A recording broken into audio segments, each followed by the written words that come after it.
George. So,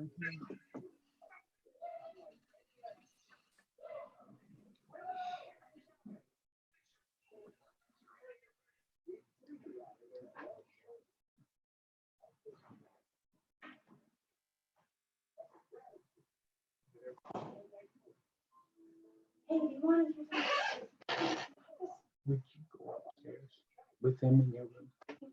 No, I'm fine right here.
Christine and Carl, can you all hear me? Yes, I can hear you. Okay, Carl, I think Carl is muted. okay, Bob, can you hear me?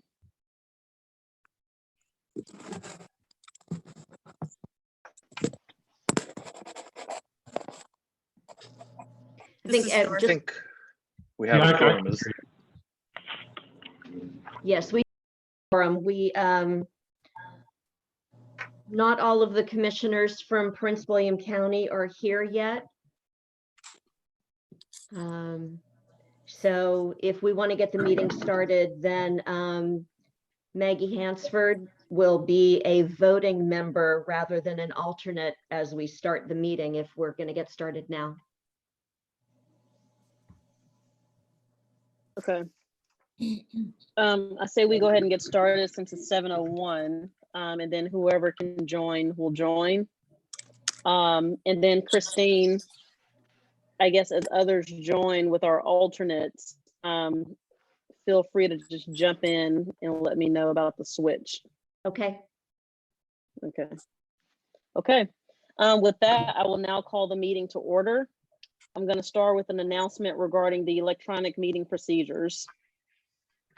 Due to the COVID-19 pandemic and related state of emergency, we are meeting remotely. At this time, we don't know how long this process will be necessary. This is the first virtual meeting of the PRTC.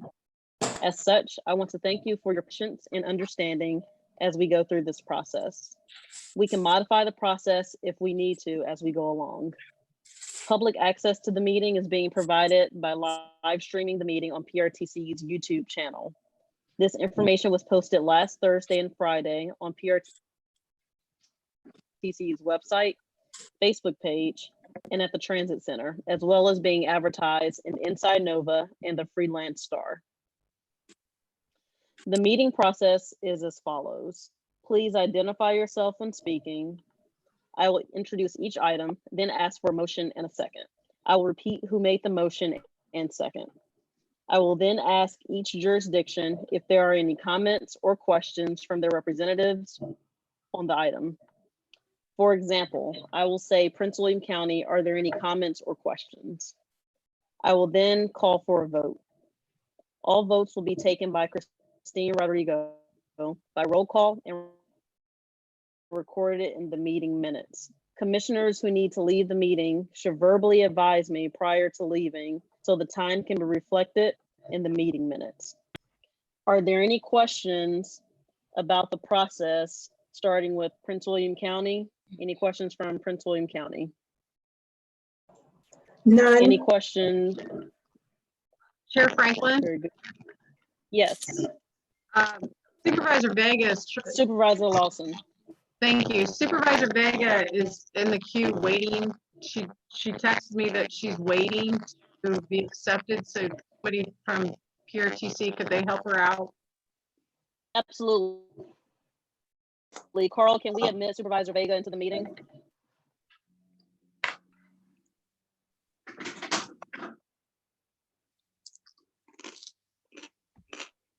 Okay, yes, she sent me a text also. Hi, everyone. I'm on. All right.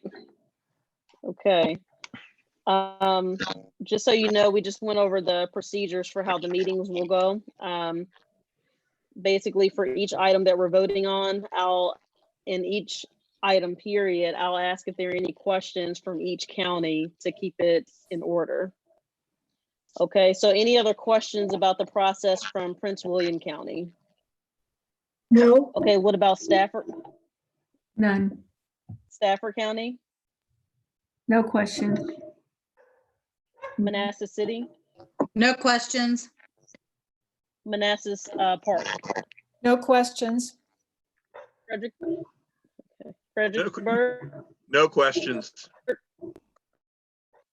Spotsylvania. No questions. Perfect. Okay, now I will move on to the invocation and the Pledge of Allegiance. If we can all please bow our heads. Lord, thank you for bringing us together, even if electronically, to do our county's business. We ask that you just bless those that are currently impacted by COVID-19. Bless their families and heal those who are in need. And we ask that you just please make our county stronger leading this pandemic. We thank you for all that you've done. We thank you for the time to reflect on our lives and on the meaning of why we do the things that we do. And we ask that you just give us wisdom as we move forward. In Jesus' name we pray, amen. Amen. Now I will lead us in the Pledge of Allegiance. Our pledge allegiance to the flag United States of America. and to the republic for which it stands, one nation, under God, indivisible, with liberty and justice for all. One nation, under God, indivisible, with liberty. Play ball. Okay. All right. I will now turn it to Christine to call the roll. Thank you, Madam Chair. Victor Angry, Present. Andrea Bailey, Present. Kenny Bodie, Margaret Franklin, Present. Janine Lawson, Present. Yesley Vega, Present. Ann Wheeler, Pete Canland, Maggie Hansford, Present. Jenny Smith. For Prince William County, because one of our regular commissioners is not present online right now, alternate Commissioner Maggie Hansford will be a voting member.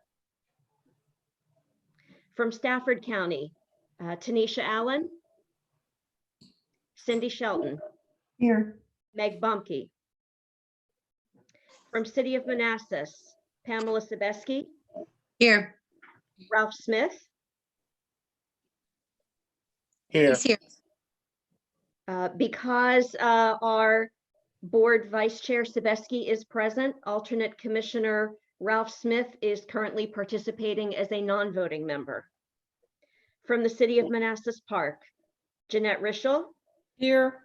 Preston Banks, Hector Sandejas, Donald Shoemaker.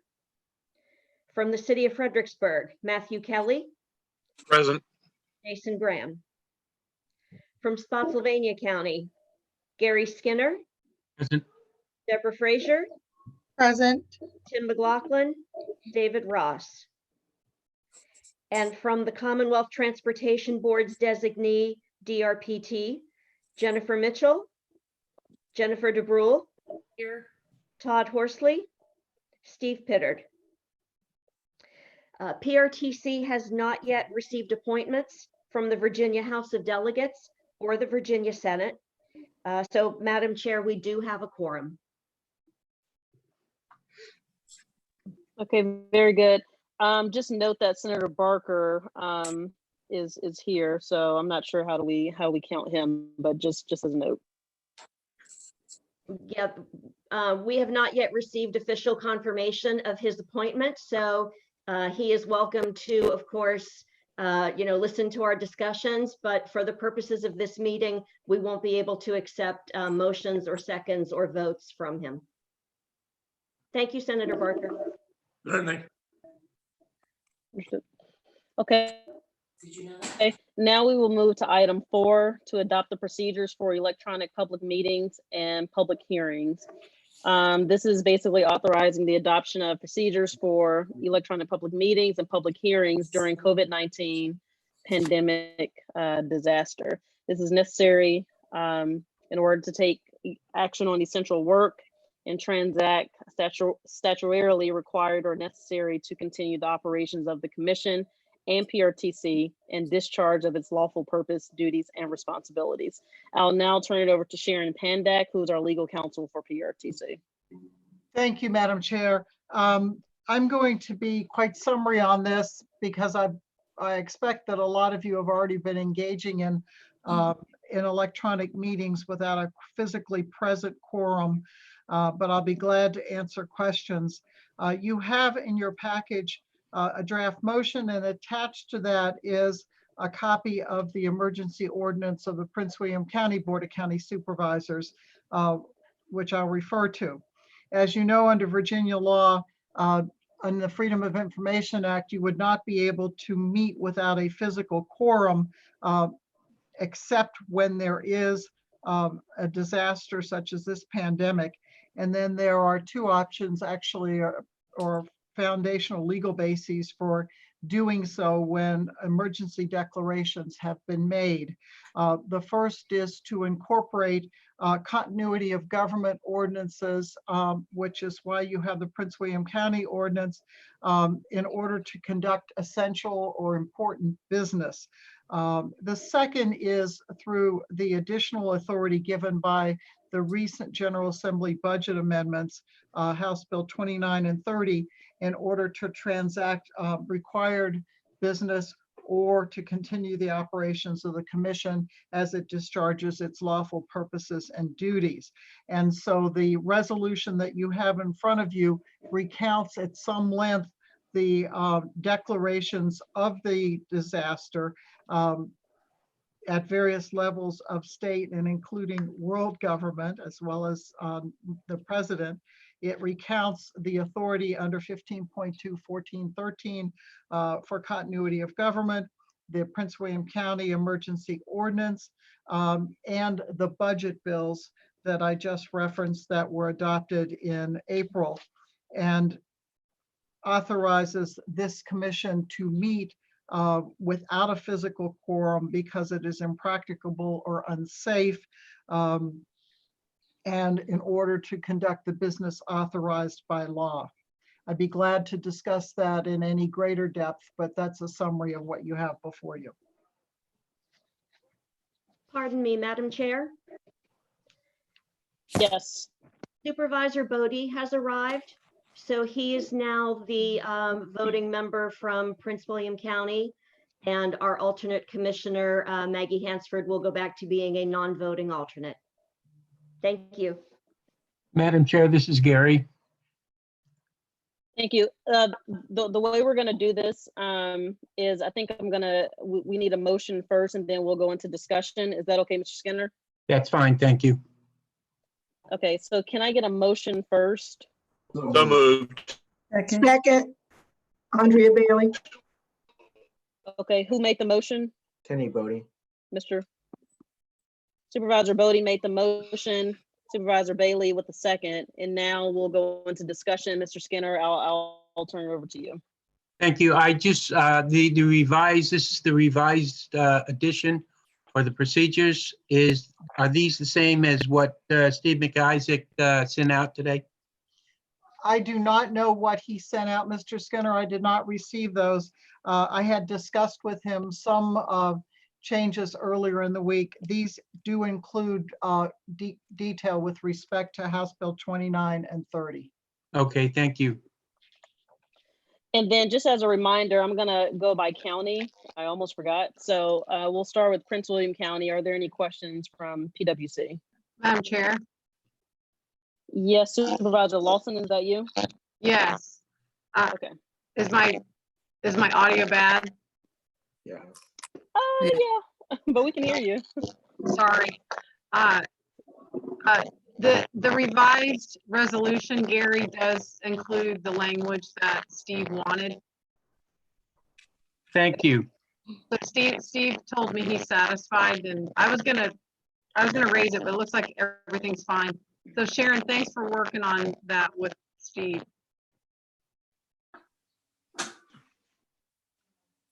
Okay, is there anyone else from Prince William County with any questions or comments?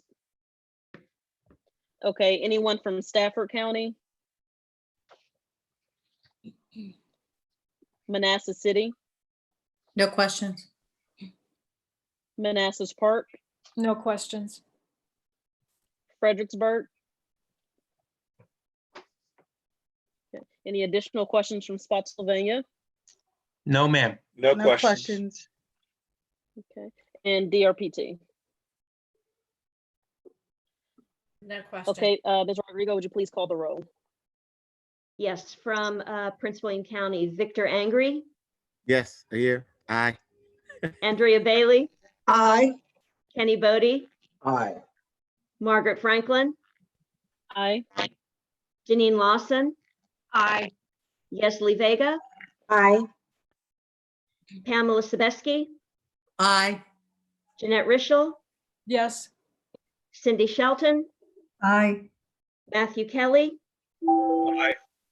Gary Skinner, Aye. Deborah Frazier, Aye. Jennifer DeBrule. Aye. Madam Chair, that resolution is approved. Great. We'll now move into item 5, approval of the agenda. There is one revision that I would like to note. Action item to concur with Stafford County's appointment to the VRE Operational Board. May I have a motion? Madam Chair, Andrea Bailey, I move that we accept the agenda. Victor Angry. Supervisor Bailey with the motion. Supervisor Angry with the second. Any discussion? We'll now turn it to Christine Rodrigo for the vote. Victor Angry, Aye. and Andrea Bailey, Aye. Kenny Bodie, Aye. Margaret Franklin, Aye. Janine Lawson, Aye. Yesley Vega, Aye. Pamela Sebeski, Aye. Jeanette Richel, Yes. Cindy Shelton, Aye. Matthew Kelly,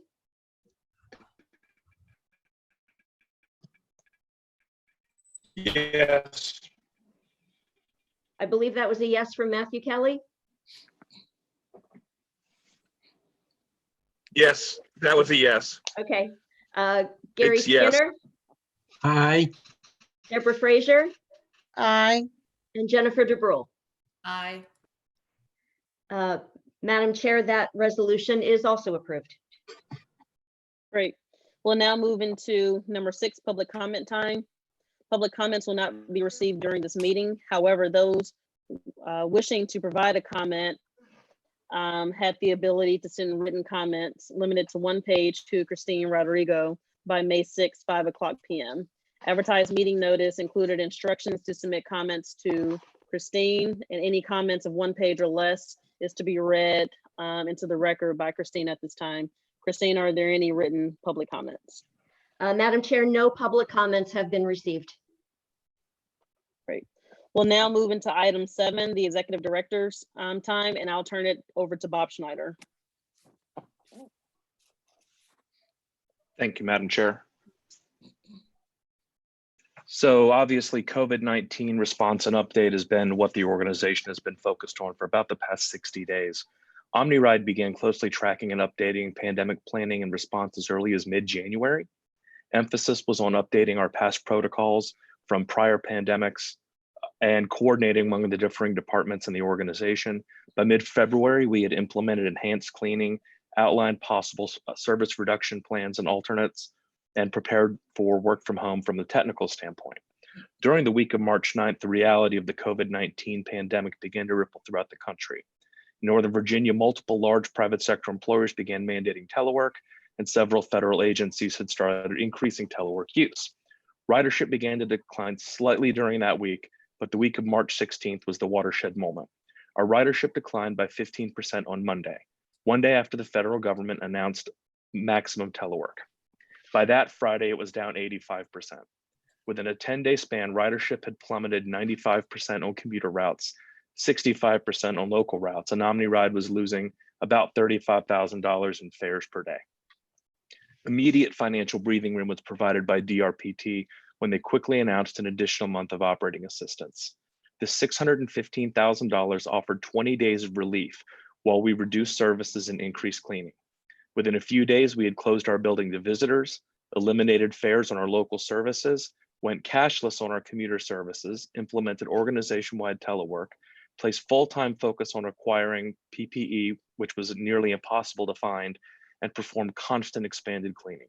A new service level was introduced to help curtail costs, and what would normally take 2 months to accomplish was compressed into 7 days.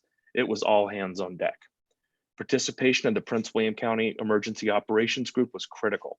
In addition to receiving briefings regarding operational issues, closures, and health department guidelines, They elevated our status as an essential provider, and we were able to receive gloves and hand sanitizer at the facility when we were unable to obtain them from vendors, because all resources were headed to either medical suppliers, medical locations, or the emergency operations center. Their support was unwavering. We also implemented another level of enhanced cleaning of vehicles, the second increase since January, including midday cleaning of commuter buses and coordinated swapping of local buses midday within the fleet. We had an increased facility surface cleaning already, but then also increased the frequency of our deep cleaning, especially the driver's room. We implemented increased physical distancing measures, added sanitization resources throughout the facility, and emphasized environmental design and management. We've been focused on the health and safety of our first providers. While retooling our entire service plan, we also shifted to forecasting fare losses, as well as losses directly related to reductions in the motor fuels tax, as fewer people were pumping gas. Staff recast the entire budget within a week, all without knowing the amount of forthcoming CARES Act federal funding. Once it was clear that the stay-at-home order would remain in effect for a longer period to slow the infection rates, OmniRide further reduced services.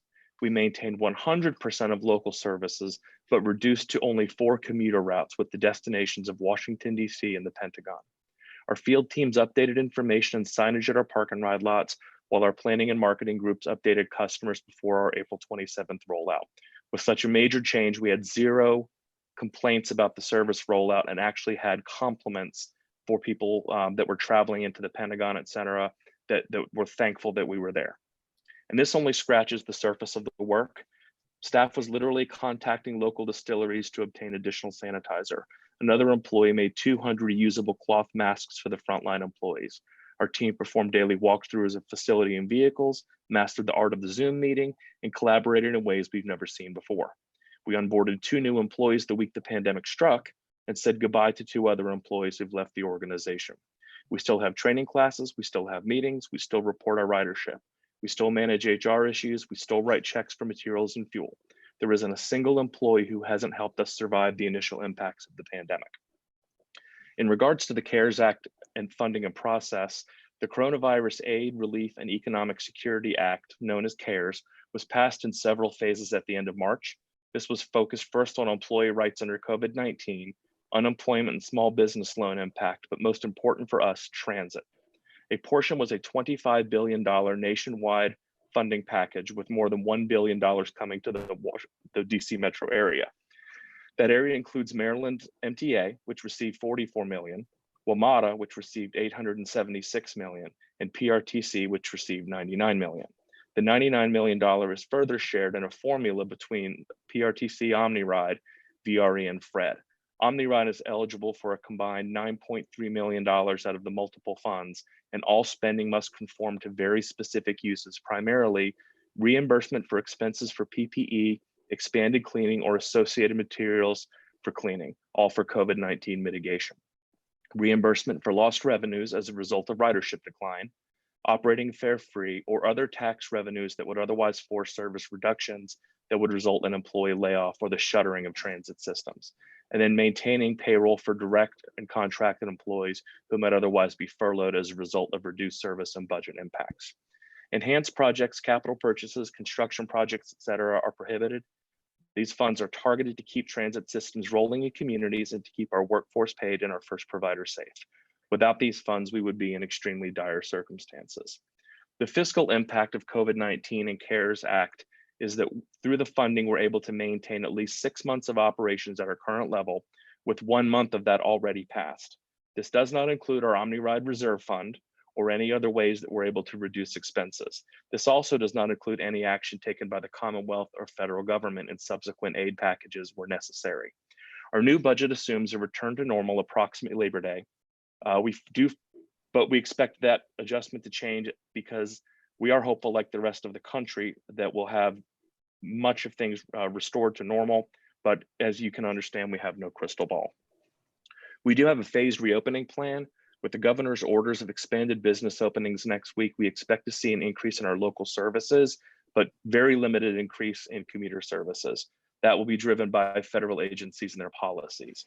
We expect the blend of continued telework, staggered federal employee schedules, and overall reduced demand for transit until traffic buildup occurs. Currently, there is really no major traffic snarls in the Washington, D.C. area right now, so anyone who can drive can drive. We have a ready by date of June 15th as our first effort to restore some commuter services. This will remain at 85% of normal operations and can be pushed backwards as needed. Again, Labor Day is the target for return of full service based on ridership volumes.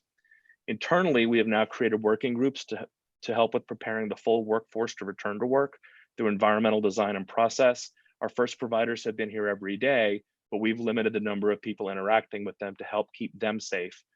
We will examine workspaces, telework options, physical distancing policies, visitors, and gatherings. This meeting that we're having tonight reflects the significant change that's occurring even in our governance. We will continue to implement the recommendations of the CDC, the FTA, and the American Public Transportation Association. We're also working with the regional systems to develop protocols for cleaning equipment, working for coordinated service increases, and sharing knowledge and lessons learned. The industry and region have pulled together to problem solve and share ideas and resources in ways never seen before. Critical in this process will be customer engagement as we welcome back riders, and we're going to share with them our enhanced cleaning, our protocols for keeping employees and passengers safe, and examine every aspect of the service until the country has the same confidence as we did on January 1st, 2020. On a personal note, I am amazed by the frontline employees that have kept our community moving. Typically, the police, fire, and military have historically received the glory, and rightfully so. But this moment belongs to the transit workers, the utility workers, the healthcare workers, the drive-through gurus who show up every day to help keep us moving as a country. And I'm unbelievably proud of the OmniRide team. We had some bumps in the road, but it was the employees that came together and made some amazing things happen. The leadership, the energy, and the support of the staff is very special, and they made all the difference and will continue to make the difference. Madam Chair, I'm happy to answer any questions. Thank you, Bob. And I just want to highlight just a few things. All of the information that Bob just shared has been sent out in various updates to each of the commissioners. Bob, it'll probably be good just to put that in one memo and send that out, because that gives a good update of where we are today.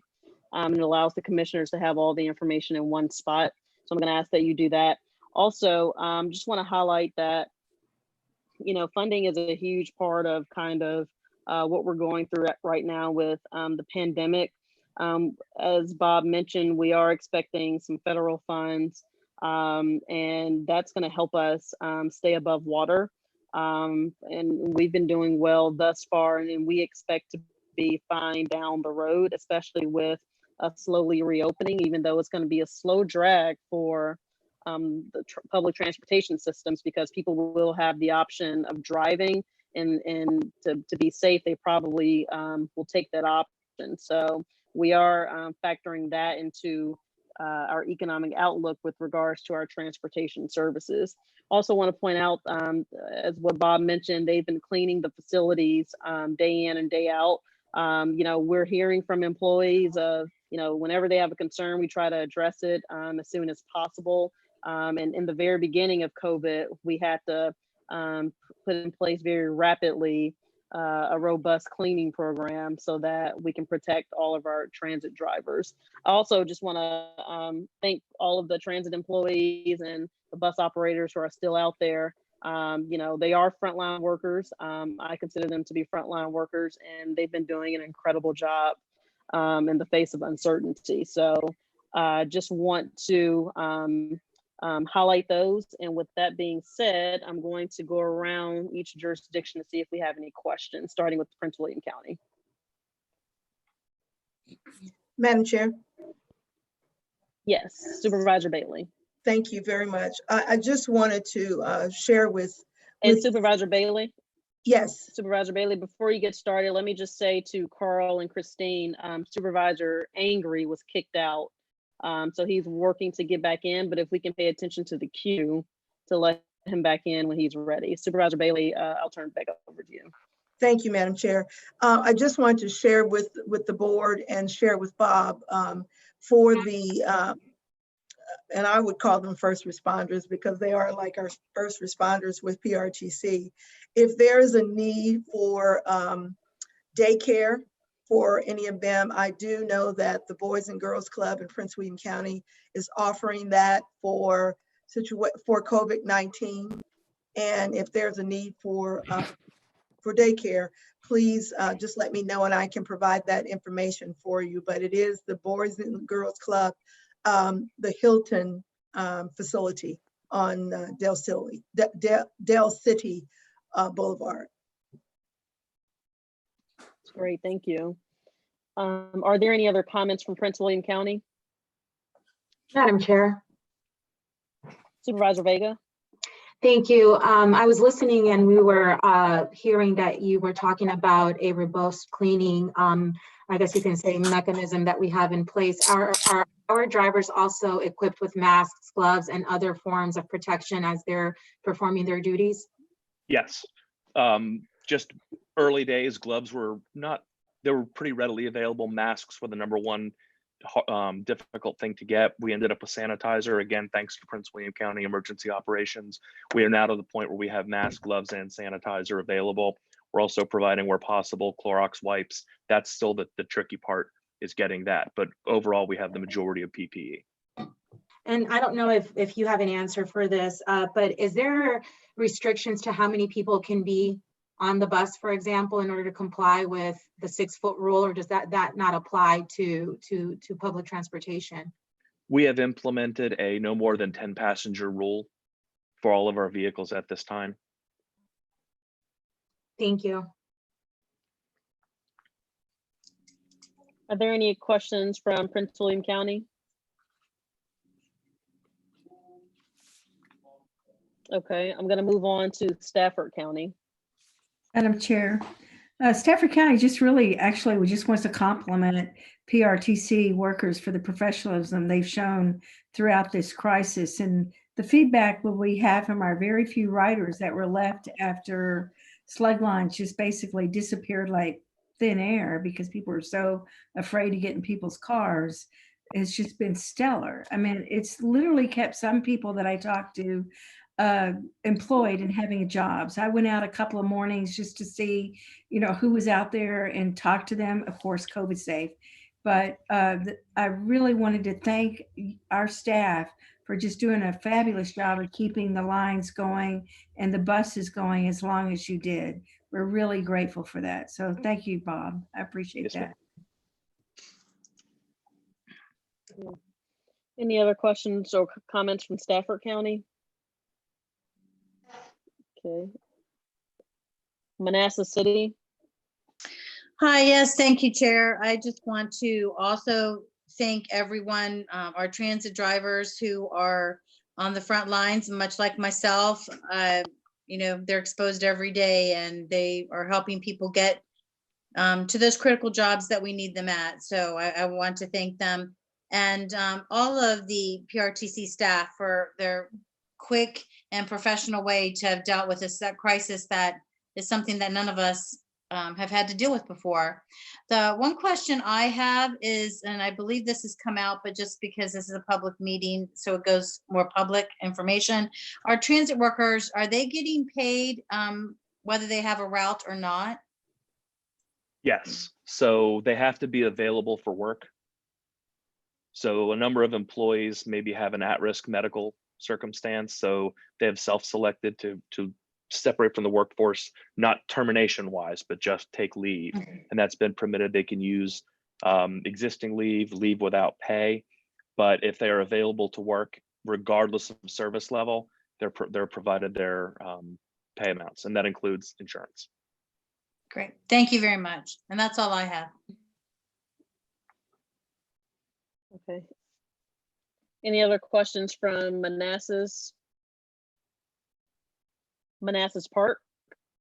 Thank you, Madam Chair. Manassas Park wants to express how very grateful we are and how proud we are of the frontline workers. And we're very proud of all of the response that the PRTC has pulled together, and just the performance has been incredible. I do have a question. Early on, one of the update emails indicated that there might be a possible legal issue with requiring drivers to wear masks. Is that still an issue? Has that been resolved legally? What is the status? There's no requirement that they do or don't. It's up to personal preference. Okay, okay. Because one of the emails said there might be a legal impediment to requiring the driver to wear a mask. I don't remember the specific email or issue. I apologize. We could look back and follow up on that. Okay, thank you. That's all I have. Okay, great. Fredericksburg, No questions. Spotsylvania. Hey, Bob, this is Gary. Just want to ask one question. Is it fair to say we have not had any employees that came down with the COVID-19? We have not. Okay, congratulations. Thank you. And DRPT. No questions. Just want to share my appreciation to Bob and the whole team at PRTC for everything that they've done through this extremely challenging time. Okay, we'll move on to action 9 or item 9 for action items. And this is 9.1 to adopt amended Excuse me, Madam PRTC Chair? bylaws. Oh, I'm sorry. Do we have to go ahead? Yep. We're Christine? on presentations and information, item 8. Skipped one. My apologies. Yes. Item 8, presentations and information. 8.1, the revised proposed FY21 budget presentation. I will turn it to Joyce Embry to give the presentation. And just so you all know, there is no action on the presentation. We will take action in June in terms of voting on the proposed budget. So just want to make that note, and I will turn it over to Joyce now. Good evening. Before I get started with the presentation, I want to give everyone time to make sure they can see the presentation on their electronic devices. So if you're having any issues, please let us know. Seeing none, I'll move to the next slide, please. Here's a recap of the FY21 budget process. As you will recall, in November and December 2019, PRTC put together the budget with assumptions and forecasts. We presented the budget at the January 2020 commission meeting, and the commission approved transmittal to the jurisdictions. At the February commission meeting, we reviewed revenues, and at the March commission meeting, we reviewed expenses. The governor of Virginia issued a state of emergency on March 12th, arising from the COVID-19 pandemic. As a result, in April, PRTC prepared a revised FY21 proposed budget and transmitted it to the jurisdictions. The jurisdictions are in varying stages of approving their respective FY21 budgets and PRTC VRE subsidies. Prince William, Stafford, and Spotsylvania have recently approved, with the others to approve in May or June. A budget public hearing will be held on May 20th at 6 p.m. We will be seeking commission approval of the FY21 budget at the June meeting.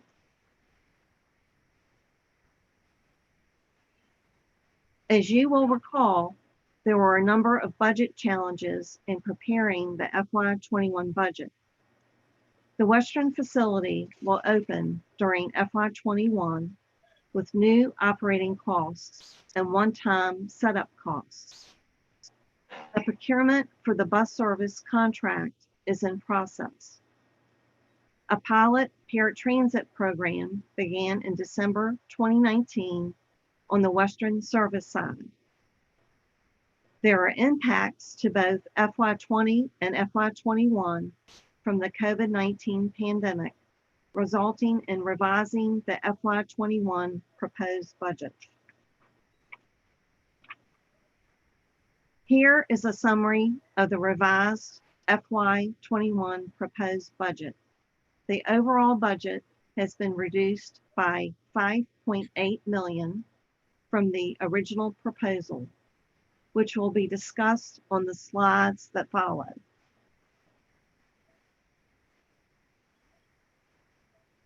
Here is a comparison of the operating expenses between the FY21 original proposed budget and the FY21 revised budget. Total operating expenses were reduced by 2.2 million, noted by major categories. Personnel and fringe benefits reduced by 694,000. Contractual services by 886,000 and fuel by 546,000. The operating revenue offsets were a reduction of passenger revenue of 1.1 million, state operating of 830,000. We actually had an increase of estimated federal preventive maintenance by 1.6 million as a result of updated estimates, and a reduction of the jurisdictional subsidies of 1.9 million. Here's a comparison of the capital expenses between the FY21 original proposed budget and the FY21 revised budget. Total capital expenses were reduced by 3.6 million, noted by major categories. Bus rehabs of 3.4 million were removed, as well as 35,000 for a staff vehicle replacement. The revenue offsets were a reduction of state funding of 2.5 million and jurisdictional subsidies of 1.1 million.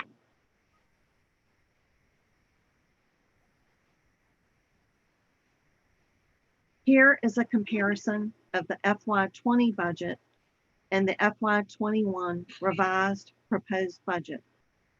Changes between the 2 years are an increase of 4.2 million in operating expenses, primarily in contractual services, and 5.2 million in capital expenses, primarily in bus purchases.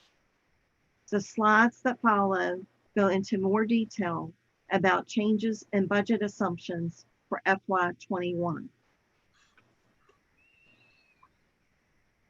As you will recall, no fare increases have been included for FY21.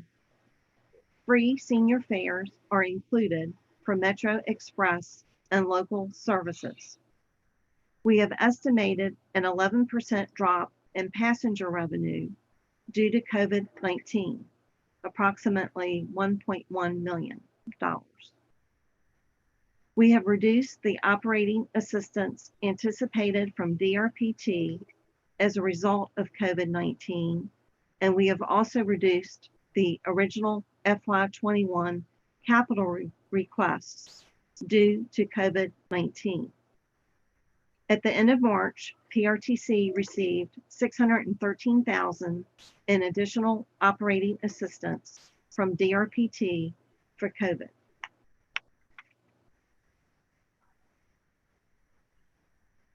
For federal funding, we have revised the preventive maintenance estimate upward as a result of more current information, an increase of 1.6 million. PRTC expects to receive 9.3 million of CARES Act funding, which is not reflected in the budget. The Federal Transit Administration is providing continual updates on what are considered eligible expenses. The operating carry forward remains of 1.4 million from FY19 to support the FY21 budget by reducing the PRTC subsidy payment. We have revised fuel tax revenue projections for FY20 and FY21 due to reduced fuel consumption as a result of COVID-19. The estimate for FY20 dropped by 2.8 million for all jurisdictions between January and April. The estimate for FY21 dropped by 3.7 million for all jurisdictions between January and April.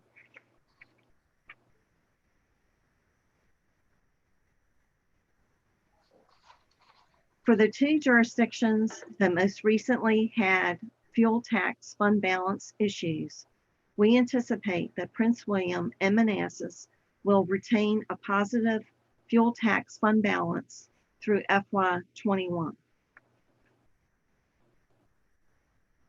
Turning to the expense side, for personnel costs, we've reduced the original FY21 proposed budget by $535,000 by removing 2 new proposed positions, removing the COLA and merit allowance for FY21, and removing the allowance for implementing compensation study recommendations.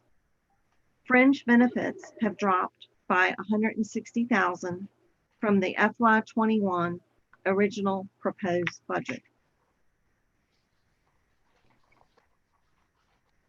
Service assumptions regarding expansion remain the same. Only what is funded by other sources such as DRPT and the Commuter Choice Program. We have assumed that the current funding stream will remain in FY21 for grant-funded services that PRTC is already providing.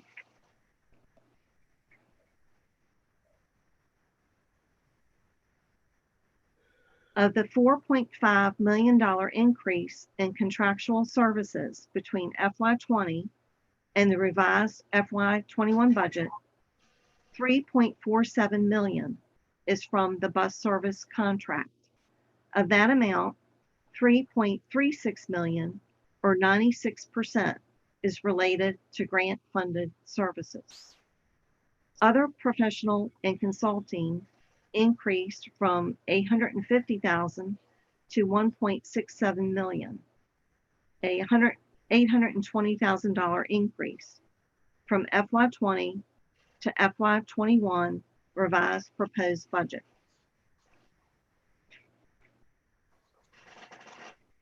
For the FY21 revised proposed budget, we have removed $250,000 for ferry study consulting and reduced diversity, equity, and inclusion consulting by $38,000 since consulting is already in process during FY20.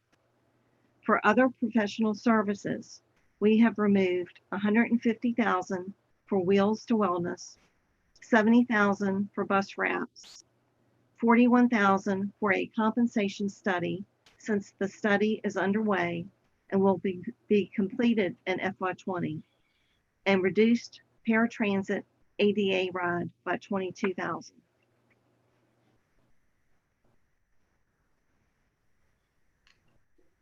There have been slight changes between FY20 and the FY21 revised proposed budget for other services, materials, and supplies.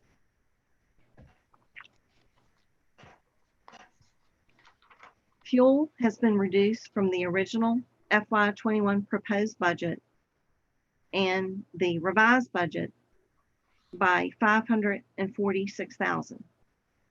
We have dropped the estimated price from $2.30 a gallon in the FY21 original proposed budget to $2 a gallon for the revised budget.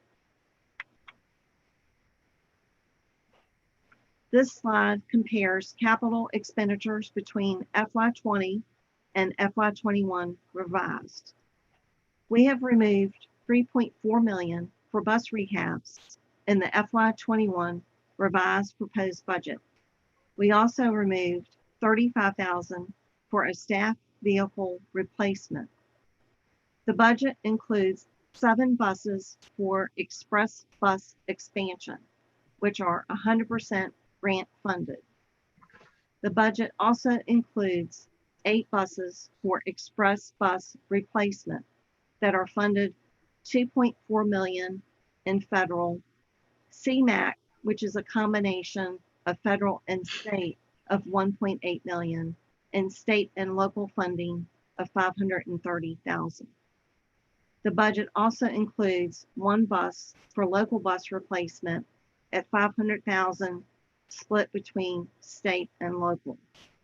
There are also one-time capital costs for the Western Maintenance Facility of about $441,000 and an upgrade to Transit Master of $500,000.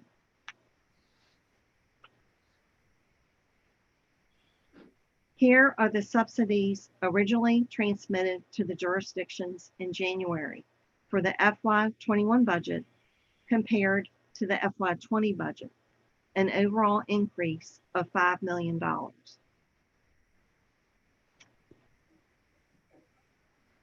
Here are the subsidies for the revised FY21 proposed budget. A drop of $3 million from the original FY21 proposed budget and an increase of $1.9 million from FY20.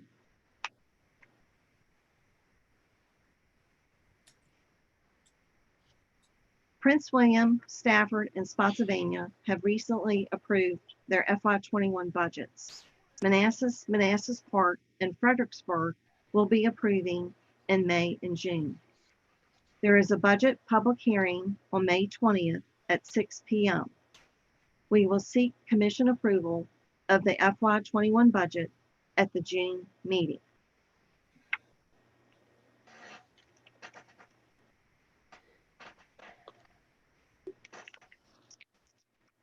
Okay.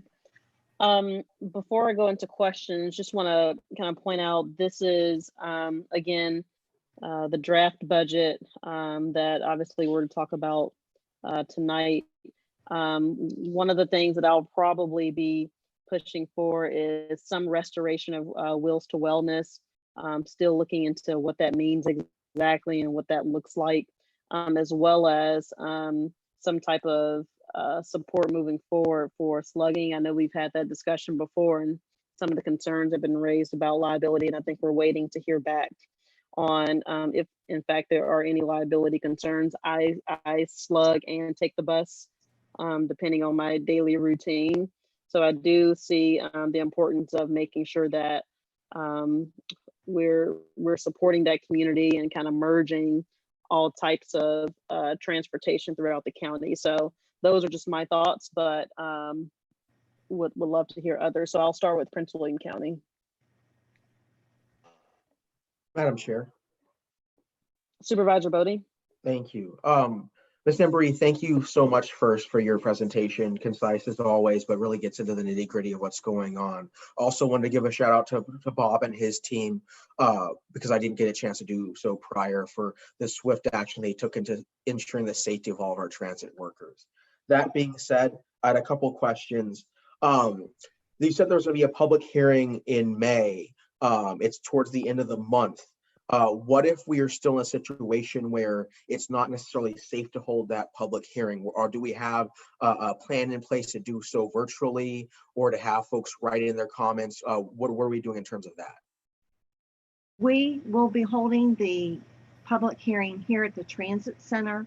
People have been given the opportunity to transmit their comments in advance by a variety of methods that have been posted on our website and being advertised in both local newspapers and the Spanish newspapers. So our intent is to hold the public hearing here with no more than 10 present in the large conference room. If we were to have more than 10, we would have a system of having folks come in one at a time to avoid exceeding the 10 count limit. That's helpful. Thank you for that. My second question was in regards to, obviously, as with many of the jurisdictions that make up OmniRide PRTC, you know, our budget shortfalls, our potential revenues from the state and federal government, a lot of things remain a moving target in terms of where we're going to end up in the next 4 to 5 to 6 months. My thought here is that as Prince William County, for example, we're looking to look at our budget quarterly. As an example, if we do have an opportunity after we adopt this budget in about a month or so, that we have an opportunity to again review it as things change in terms of our revenues and expenditures, and as we ramp up to reopen and actually start getting some of the revenues back from our fairs. That, and I know that was more of a statement than question. So then my last actual question is in regards to the bus contract that was talked about in length to the Western facility. Where do we stand with that? Because I would imagine that some contractors are still operating normally right now, while others may be holding back on potential bidding. What's the status of getting that contract locked down? We are currently in negotiations and expect to have something to the board, but at the June meeting. Okay, that's helpful. Okay, that's all I had in terms of specific questions. The only thing I would say in terms of the budget right now, my initial thought is I agree 100% with Madam Chair Franklin on the Wheels to Wellness. I think is something we need to look at, and if we could at all look at some form of getting some of that equity implementation back in. And the study that was linked to that, I think that would be a good idea too. That's all I had. Madam Chair. Supervisor Angry from Prince William County. Thank you, Madam Chair. Yeah, I'm sorry for getting my name first. Sorry about that. Hey, love the presentation, and thank you, Bob, to your entire staff. You know, that's incredible that you haven't had, no one's had any contact with COVID-19.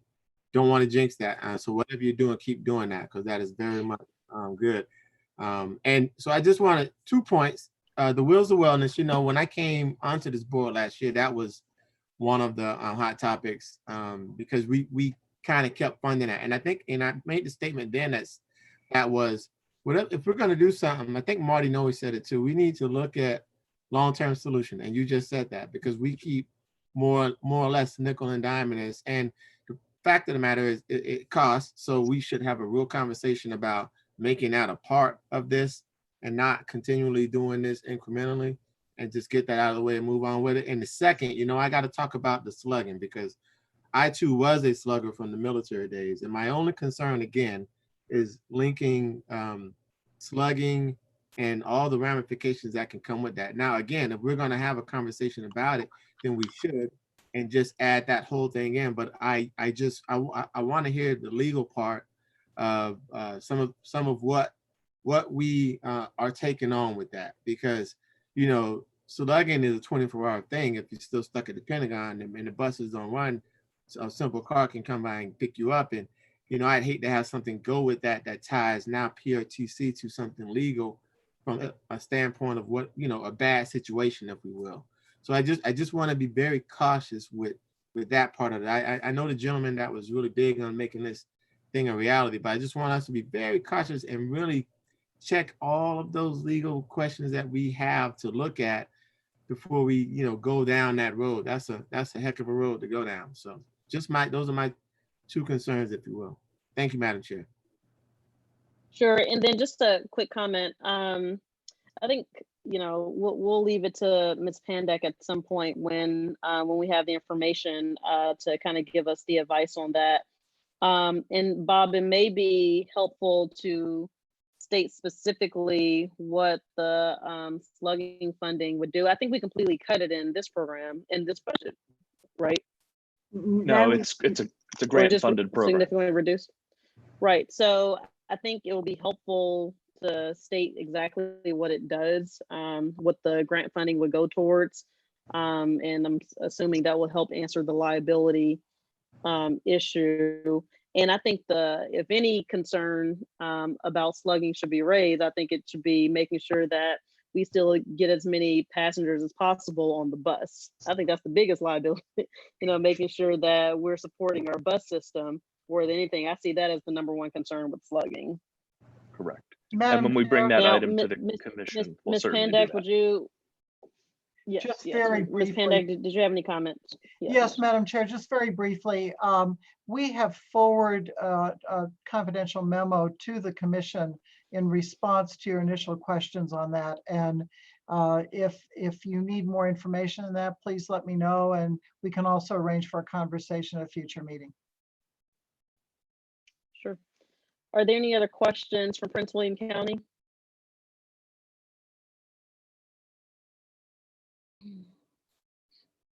Okay, all right. Moving on to Stafford County. Thank you, Madam Chair. First of all, I do agree with Supervisor Angry, and I really need to go read that memo from Ms. Pandek. On Wheels to Wellness, I'm not quite there yet, but I can be. We've got a lot of discussions. I did want to ask a question, Bob, about the bus rehabs, engines, and transmissions decrease. Yes. As you well know, that delaying maintenance can have a profound long-term effect on all of our equipment. And what is our risk here by taking that delay? So because it's a rehab, what we do is we rehab the bus for the 8-year mark and get a 16-year unit out of it. These are traditionally 12-year buses. So what this does is, because of the near-term cost of that, we'll just convert these from being 16-year buses with the midlife rehab to a 12-year bus. And so we'll just replace the bus, the actual unit, sooner, but it just won't have the rehab to get it to 16 years. So that we're not deferring maintenance or delaying maintenance. It's just a different approach. Some transit systems rehab buses partway through their life to then get extra years out of the one coach. Vast majority of transit systems do not. So we're actually conforming to what almost the entire industry does. Our rehab program's been something that's a little bit unique. No risk at all in terms of deferred maintenance. Thank you, sir. That's all my questions, Madam Chairman. Okay, Manassas Park. I just want to say I agree with Supervisor Angry about the legal, taking a look at the legal aspects of slugging. And in even non-legal aspects, we want to be very careful associating ourselves. For example, something might happen and then it would make the press, and then the PRTC might not look so good. So just want to be very careful with the connection to slugging. And I agree with Madam Chair that we need to focus on increasing bus ridership. That's very important. That's our vision. That's our main goal. Thank you. Absolutely. Manassas City. Thank you. And I'm going to talk about the same two issues that everybody else has. I, though, would like to support Wheels to Wellness until we can see some continuous way that we can fund that. I think that has to be seriously looked at. That one very, very important thing that to look at. But as Supervisor Angry said, at the time I've been on this commission, every year that's a conversation. So I look forward to trying to figure something like that out. Slugging is, I have the same concerns that's been expressed, not just when it comes to legal concerns, but potential unforeseen things that we may not be aware of. I know that I'm serving on the Transportation Planning Board, that this has come before them, and Commuter Connections is not getting into this discussion because of VDOT, DDOT, and MDOT not wanting to go down this path as well.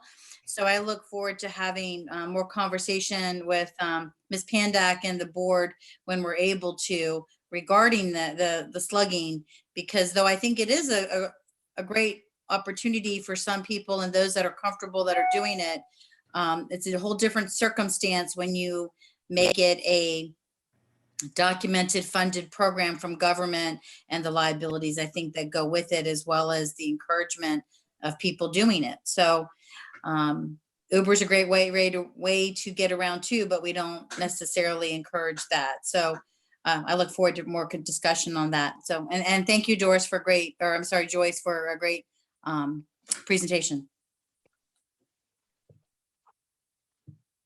Okay, Fredericksburg. Just want to point out here, as we start discussing putting things back in the budget and looking forward into down the years, the city of Fredericksburg just furloughed 43 employees. Has still not reached the level of loss and cuts to our budget. So we'll be going into reserve this year, and we'll go into significant use of reserve next year. And I think we've all heard that this is not going to be a 1 or 2 year thing, that this impact, especially on the smaller cities, speaking for Fredericksburg, this is going to be a long haul for us. And I just want everybody, and I'm going to make the same point to VRE. I mean, I understand it's not a lot of money from the grand scheme of things for us, Fredericksburg, but right now for us, every dollar counts when you got to the point of what we're having to do. So I just want to put that on the table for everybody to remember as we talk not only about the coming budget, but we're going to have impacts and budgets beyond next year also. That's it for us.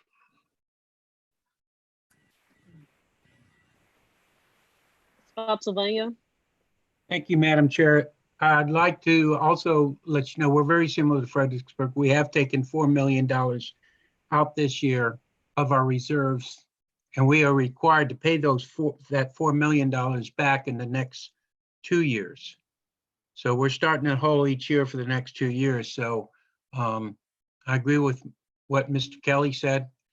I think especially for us down here, even though we're bigger and we got some money, but it's still a very impactful thing. And what we're trying to do is not only take care of our citizens, but we're also taking care of our ratings so that what we do borrow, we get at a good rate. So please keep that in mind. And a question for Bob, please. And that is, Bob, the anticipated CARES Act funding of $9.3 million, not reflected in the budget, awaiting additional information. So Bob, could you just speak to, if we get the 9.3 million, how does that affect the budget?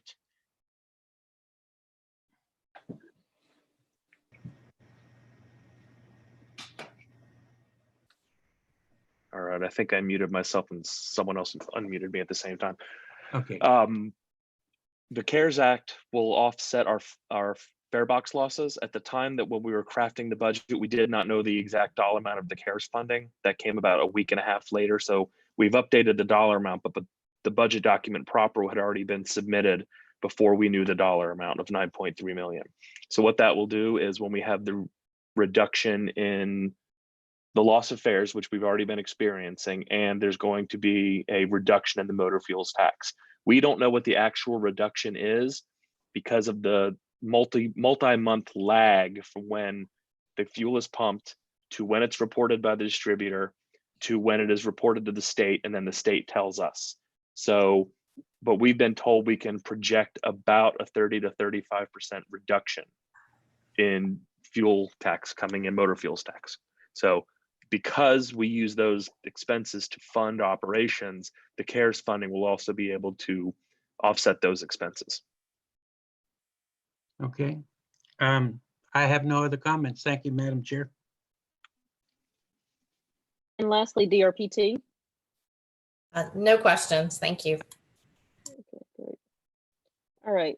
And one thing I'll add, Bob, if you can just pull the numbers maybe on how many people we service with Wheels to Wellness, because the biggest reason I would want to maybe look at future funding. And by the way, I agree, and you're right, Mr. Noe has pointed out in the past that we need to look, if we're going to do it, it needs to be a dedicated funding stream some kind of way. And I agree that we need to look for that dedicated funding stream somewhere. And so if that's something that we can just start the discussion on to see if that's feasible. If it's not feasible, then we do need to have a real conversation about the feasibility of that program. But for purposes of this budget presentation, if we can just pull the numbers of how many people we're servicing, at least for me, that'll help determine of, you know, if we should keep it or not. I don't want to put a bunch of passengers who rely consistently on this out of a support mechanism. So, you know, let's figure out how many people Wheels to Wellness actually services.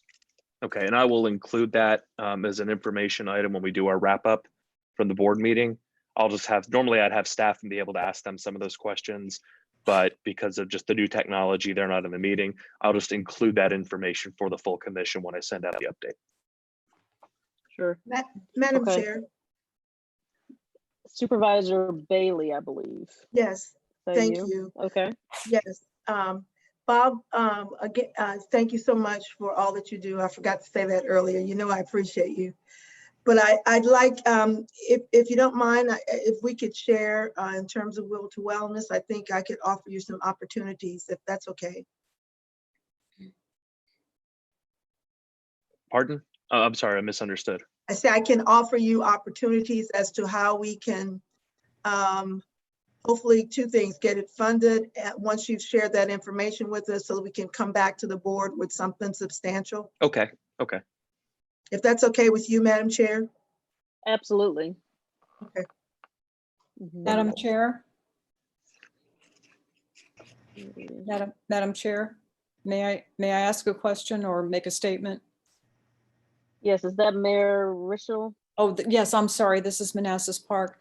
Okay. I was very sad to see likewise that Wills to Wellness was cut. I mean, I do understand the economics of what we're going through right now, but I just wanted to point out that those folks may have a high degree, there may be a high percentage of those people who have underlying health issues that would place them in a high-risk group during this COVID crisis that we have, and also if there is a resurgence of this pandemic in the future. So that, in that respect, it would be important to figure out a way to fund this. And thank you, Supervisor Bailey. Thank you. That's all I have. Thank you. Madam Chair. And is that Supervisor Lawson? Yes, is my audio better? Okay. No, yeah, you sound good. If everyone, and we'll, again, what I like to do is go by county. So if we can make our comments through there, but when you speak, if we're out of the county designation, just say your name first, because I can't see everyone at the same time. But Supervisor Lawson, please. Thank you, Madam Chair. To kind of piggyback on the Wheels to Wellness conversation, I'm curious, and I don't know who would be the appropriate staff person to look into, but the example that Mayor Rochelle just offered up, I'm wondering if there are also other federal programs that could assist our Wheels to Wellness folks. So maybe we can, you know, utilize the service, but fund it through a new program that this CARES package has. It's just a thought. Maybe our lobbyists would be able to look into that. So historically, the program has been funded with federal funds. And what ends up happening as a result of that is whichever federal program is in place is where the resources go. So depending on what the funding purpose is, it restricts or grows the program. So it becomes almost a year-to-year or every 2-year changing program. What this would do is it would provide the service, and if federal funds become available, then we absolutely do offset those expenses. So for example, if this $150,000 were approved and then $75,000 becomes available through a federal fund, we would spend the federal funds first, the local funds second. As of right now, there is no additional dedicated funding for COVID-19, specifically for health and welfare. The package, I think it was package 2, was the medical support package of the CARES Act, and there was no additional funding for transportation programs tied to that at this time. So we'll definitely look into it further, but right now there just is not, there's really no activity regarding legislative push for new funding for transportation programs. But we'll continue to look.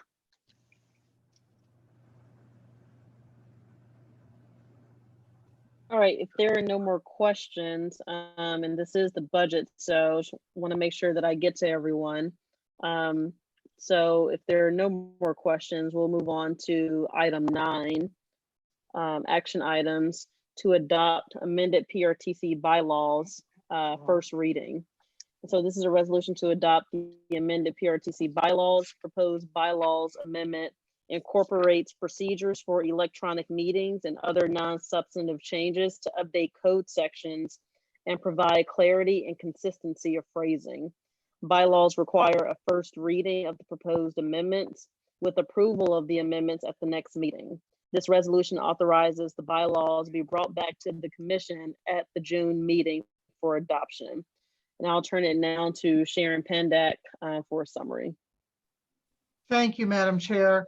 To turn first to the large substantive changes that are being recommended in the bylaws. On page 3 of 12, which is Article 4 relating to meetings, this is where the largest changes are made. Incorporated into this article are all the various ways to do electronic participation by individuals of the commission or by the commission meeting, as I'll call it, virtually without a physical quorum, that are permitted under a law. So you will see those on page 3, 4, and going on to 5. As you may know, under Virginia law, you need to specifically incorporate the electronic participation by individuals at commission meetings into or by resolution or by bylaws. And so we've done that. And then we've gone ahead to capture the various means by which hopefully we never have another emergency.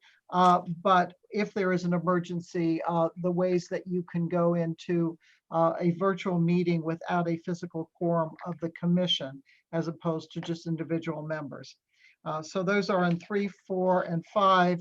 Otherwise, while it looks like there are a lot of changes to these bylaws, there are changes consistent with those provisions for electronic participation that relate to notice and public access that have been updated throughout the rest of the provisions in the bylaws, so that there is consistency there. There were some other issues of consistency that we cleaned up. There are places where we simply went through and cleaned up what was duplicative language. And then finally, and this is maybe a small matter, maybe not a small matter, on page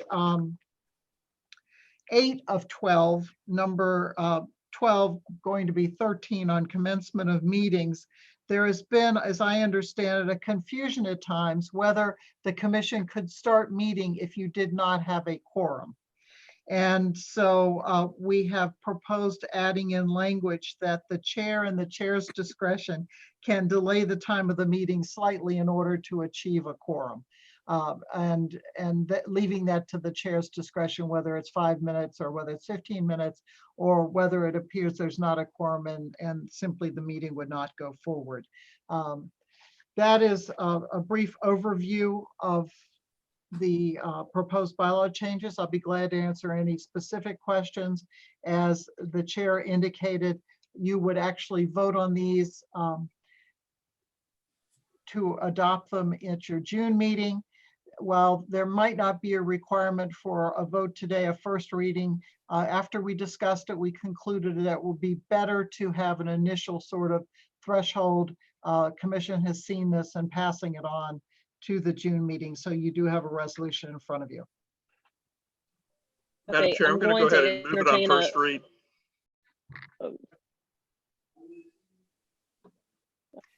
I'm sorry. I believe you have a motion.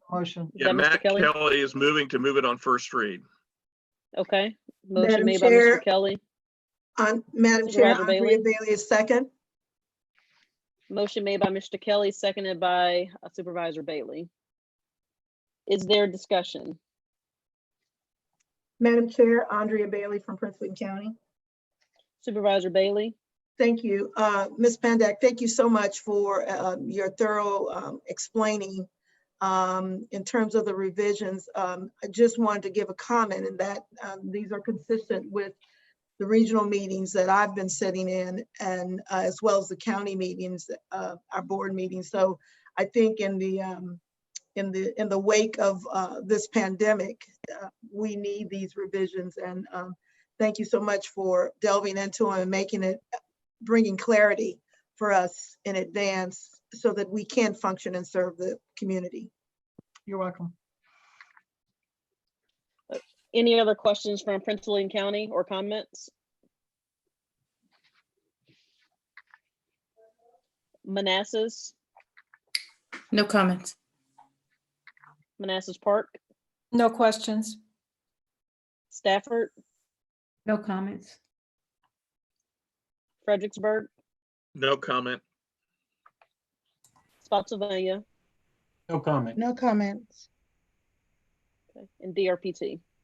No comments. Okay, Christine Rodrigo, would you please call the roll? Yes. Victor Angry, Aye. Andrea Bailey, Aye. Kenny Bodie, Aye. Margaret Franklin, Aye. Janine Lawson, Aye. Yesley Vega, Aye. Pamela Sebeski, Aye. Jeanette Richel, Aye. Cindy Shelton, Aye. Matthew Kelly, Yes. Gary Skinner, Aye. Deborah Frazier, Aye. Jennifer DeGrule. Aye. Madam Chair, that resolution has passed. Great. We'll now move to item 9.2, authorization to submit Federal Transit Administration fiscal year 2020 annual certifications and assurances. This is an annual requirement to access federal grants. So I'll turn it over to Bob if he has any additional comments. Just wanted to remind the commission that this is something we do literally every single year as part of our required processes. Every transit system in the country that receives federal funding must take the same act. Is there a motion? So moved. Moved by Mr. Kelly. Is there a second? Second. From Manassas Park. Seconded by Mayor Richel from Manassas Park. And is there discussion?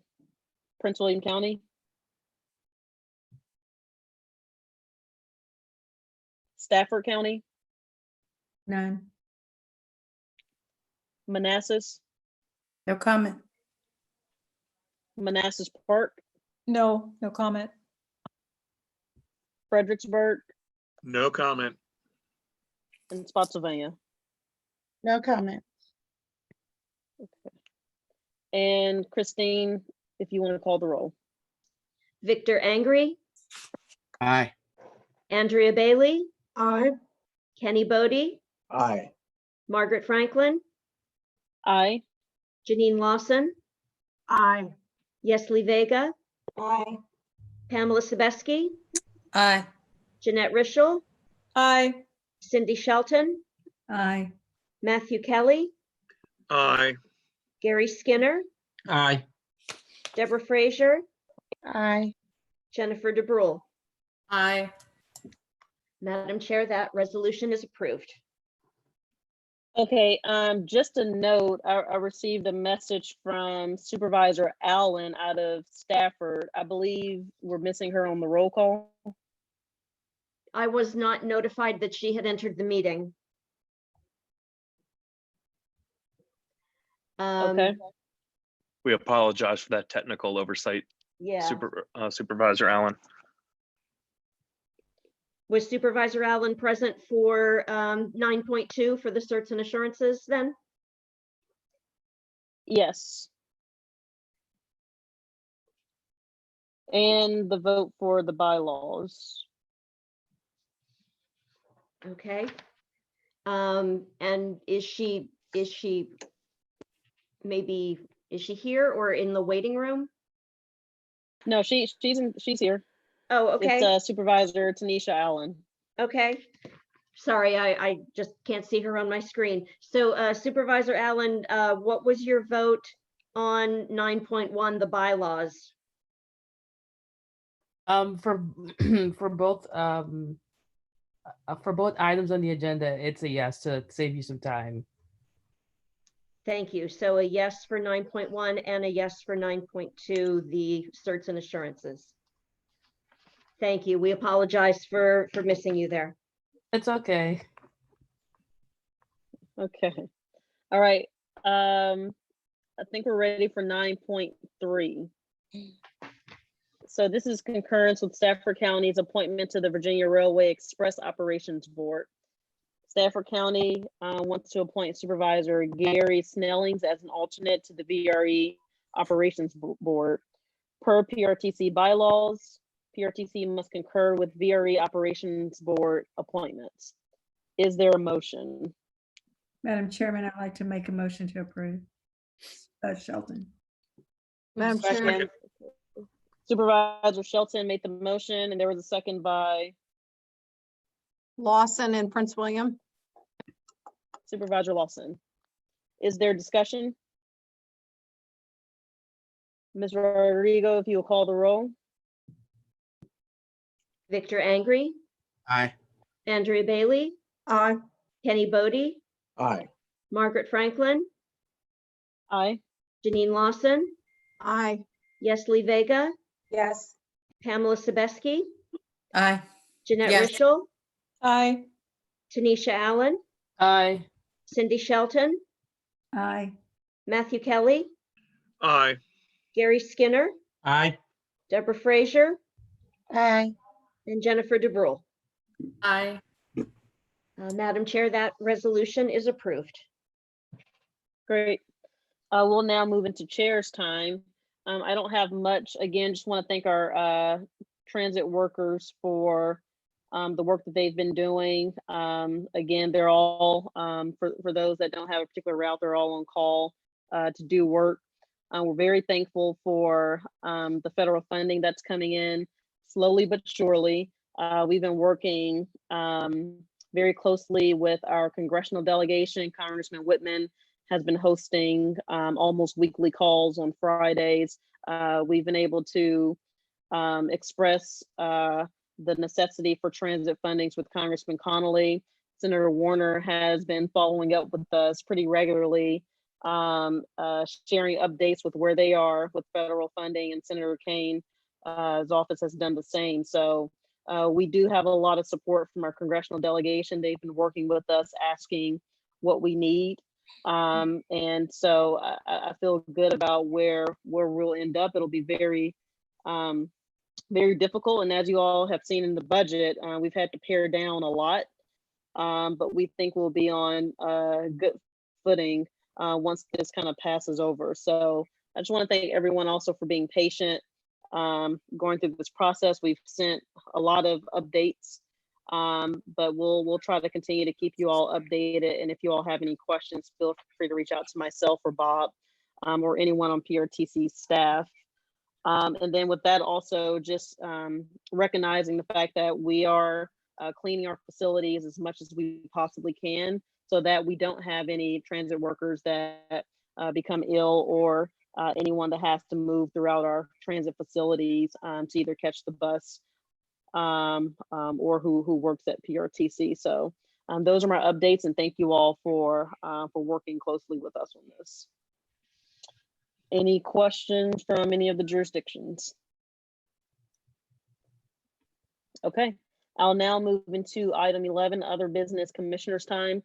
And the way we're going to do this is Christine will just call the roll. And when she calls your name, if you have any items you'd like to share, that'll be your time to do that. So Christine, I'll turn it over to you. All right, we'll start with Prince William County and Victor Angry. Just, it's good to see everybody on this online in these crazy times. So glad you all are safe, and that's it for me. Thank you. Okay, Andrea Bailey. Ditto for Supervisor Angry. It's good to see everyone, and thank you all, especially you, Christine, for the smooth transition on this call. Thank you. Kenny Bodie. Yes, just echo what both Supervisor Angry and Bailey said. This has been a very seamless call. I'm sure I'm not the only one that's had umpteen virtual meetings in the last 60 days or so, and I had no issues getting into this one as well. Very good. Also wanted to commend Madam Chair Franklin for her leadership during this time and working with Mr. Schneider and the rest of the team. I know that Madam Chair really prioritized making sure that people stayed paid and kept their jobs as much as possible during this process. And I know that was not easy on the budget. Just a quick update. I know that a few of us, including myself, Supervisors Angry and Bailey are on NVRC. We had a meeting a couple weeks back, and I know that NVRC is also really looking into really pushing to make sure that our region gets as much federal funding as possible, because they acknowledge, like the federal government should acknowledge, that our transit authority here does not only service our local communities, but also obviously is a huge artery to the federal workforce. So as we continue to move on through that, it's my hope that as a region, we can come together and make sure that we're getting our fair share of federal relief. That's it for me.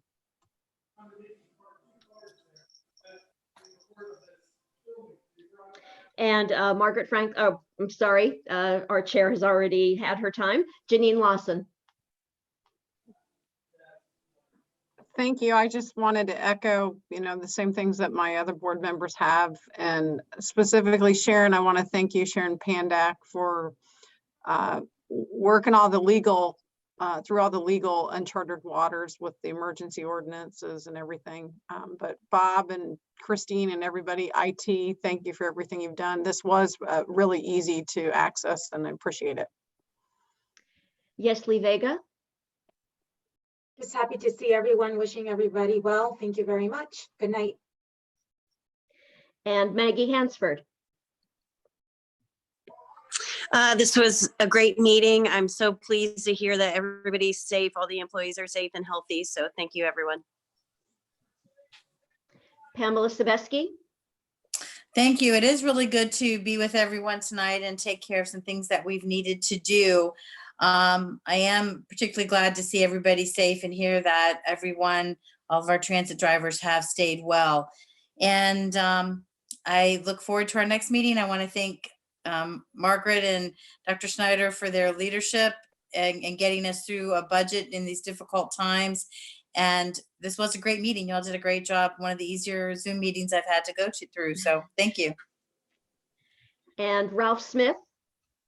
Good evening. I have nothing to add except to wish everyone just pleasant times and stay safe and healthy. Thank you. Jeanette Rischel. Yes, I also want to say that I thank everyone who put this electronic meeting together. It went very, very well. It's good to see everyone. I hope everyone remains healthy. And I just want to mention, I found the email that discussed the legal issues. It's the update of April 15th, and I forwarded it to Dr. Schneider, Christine, and Madam Chair. Just curious if it's still an issue or was it worked through. So anyway, I forwarded the email. Thank you. Madam Thank Chair, I you. can answer the question now that I've been able to see it. Mhm. It was about requiring masks for passengers, not the drivers. Mhm. So, and just there was the way it was written, the audience was the drivers. But what we identified is if we deny service to someone who doesn't have a mask or a covering and hasn't been ordered by the governor or county health department, we may be at risk for a claim denying service. Additionally, it's been a boiling point, and there's been several national events where violence has broken out on buses and trains over this issue. Just the other day, and I'm not saying one of our operators would ever do this, but a bus operator in Miami attacked a person who lowered the covering of their mask with a metal rod. So there's just been, yeah, it's a tension issue, and it's a boiling over issue that we're working to minimize. Instead, we've done an aggressive campaign with our riders, Rider Express, really encouraging the use of the face masks. We're also looking at some kind of a protective barrier for the driver. That's why we've suspended fares on the bus, because the number one cause of interaction at the front of the vehicle is putting money in that fare box. So by eliminating that, it's a small, we lose revenue, but it's a small expense worth it to minimize that interaction. We're also continuing to work and try to identify additional PPE, and it's possible that we may be able to get more and have some available, so that if we do have passengers who don't have one, we can provide one. But again, we end up in that same issue of now it's risk. What if you're supplying a PPE to somebody that truly isn't an N95 mask? There's just a very, very big can of worms. We're getting guidance from the CDC, FTA, and the American Public Transportation Association. They've arranged numerous conference calls and are giving us guidance. And we've had information come in from New York City Transit, Seattle's transit system. So some of the hot spots for the coronavirus crisis have been advising the smaller systems like us nationally on what we can do. So we'll continue to monitor that and do all we can. Okay, thanks for the information and the Yes, clarification. ma'am. Thank My you. pleasure. Next up is Tanisha Allen. I was just want to say thank you all for maintaining as much normalcy as we can during this time. I appreciate the leadership from Bob's team and from Chairman Margaret, and I just want to say everyone stay safe out there. And I can't wait to see you guys in person. Never thought I'd wish to be outside, but I'll look forward to our next meeting in person. Thank you. And Cindy Shelton.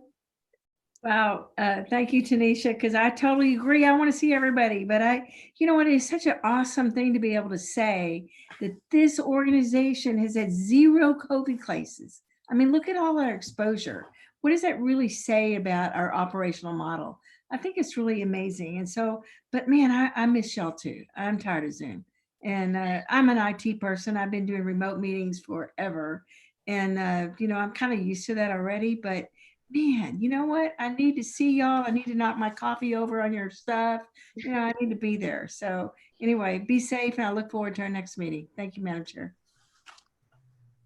Next is Matthew Kelly. Just all the best to everybody. Miss Allen, nice to see you up and about and participating. Glad for your recovery and look forward to seeing you at our next meeting, hopefully, when we can meet all together. Gary Skinner. I'd just like to say thank you to Bob and yourself, Madam Chair, and Christine, thank you. We've got a lot to stand up to for our VRE meeting coming up here on the 15th, but certainly showed that it couldn't be done properly and very professional. So everybody be safe, and we'll see at the VRE meeting those that will be attending. Thank you. Deborah Frazier. Hello, everyone. I'm glad that I could be at this meeting. I wasn't at the last in-person meeting. I had a grandbaby that week. She's great. My daughter and my 3 grandchildren are with me because my son-in-law is a first responder, and we felt that until the baby gets at least 2 months or so old, we would then they would go back home. But thank you, Chairman Franklin and Bob, for all the work that you have done, and be safe, take care, be blessed.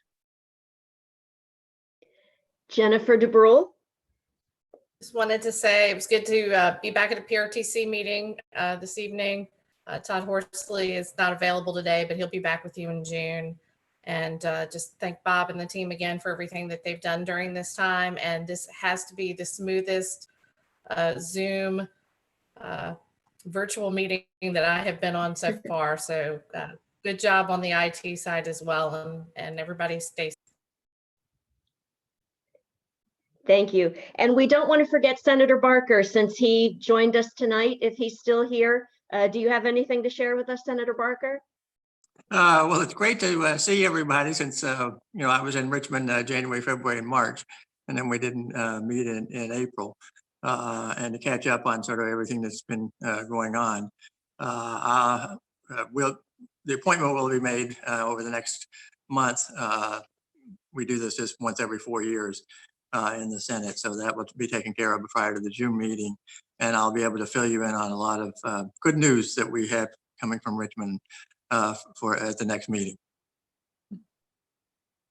I'll turn it back over to our chair. Thank you. Thank you. Before I entertain a motion to adjourn, I also want to thank Bob for the work that he's been doing over the past probably about a month now, month and a half. He sprung into action very quickly, mitigated some concerns that we were hearing, plus provided an updated budget. So thank you, Bob, and your staff for all the work that you all have done, and let's keep working together. So with that, is there a motion to adjourn? So West William County, so moved. Second. Supervisor Bailey, entertain a motion. Is there a second from Mr. Kelly, I believe? Supervisor fine. Angry. Yes, All ma'am. right, all in favor? Aye. All opposed? Seeing none, will now be adjourned. Thank you all. See you next month. Thank you. Thank you. Right. Well done. Good night. Good night.